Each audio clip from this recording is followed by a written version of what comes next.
Hello and welcome to Slow Night Ancient Tales. Tonight we bring you a story by Na Do-hyang called Chunseong, first published in 1923. It follows a man who comes home drunk one night, snapping at the young servant girl, only to fall completely apart in front of the woman he loves. Tonight, let's follow this awkward tender man through one restless night. I hope your own night settles as quietly as this story does. Chunseong came home thoroughly drunk and immediately shouted for the young servant girl Unju. He complained loudly about the messy room, though the mess wasn't really what was bothering him. His mother came in and told him to just go to sleep, but he barely listened, stumbling into his room and collapsing onto the warm floor. In his hazy, drifting state, his thoughts turned to a woman named Yeongsuk. He imagined her greeting him warmly when he came home drunk, scolding him gently but affectionately in the end. Smiling to himself at the daydream, he got up to change his clothes and noticed a letter sitting on his desk. It was from Yeongsuk.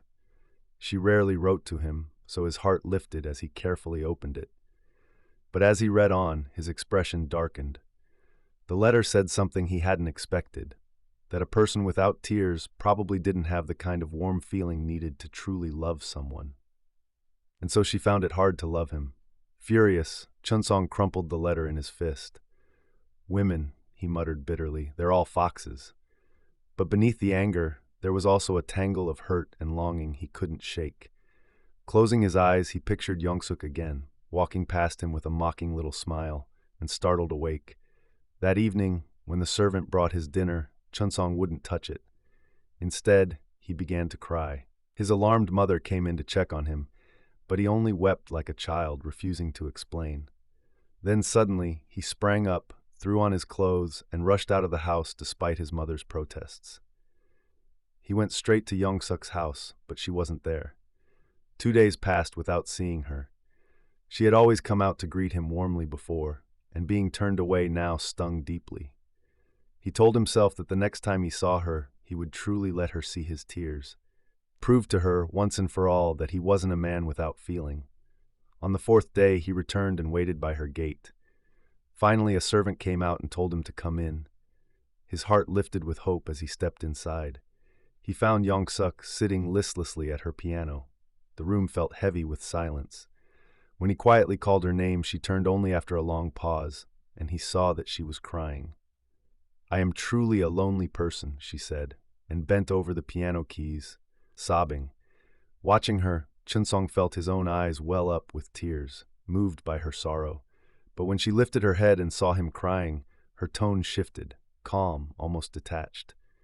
"Chunseong-si, why are you crying?" he answered, voice trembling, that she had once told him he had no tears, but today, for the first time, he understood that he did. Yeongsuk, though, seemed unmoved, even uneasy at the sight of it.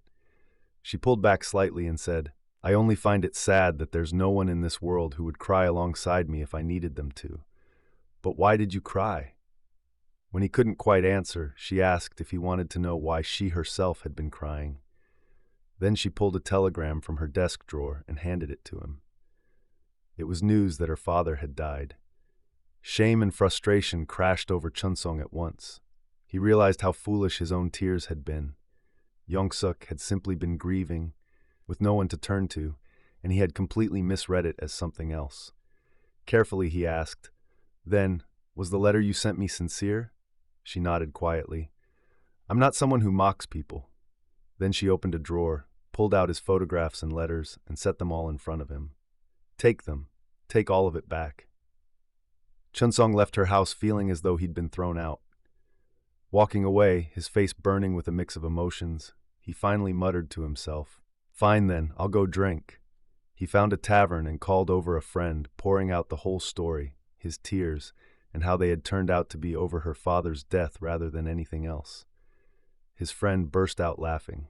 Soon, 2 Aang joined them, and as the drinks kept coming, something in Chunseong began to loosen. But somewhere behind his eyes, the bitterness of that afternoon still lingered. That's all for tonight's story.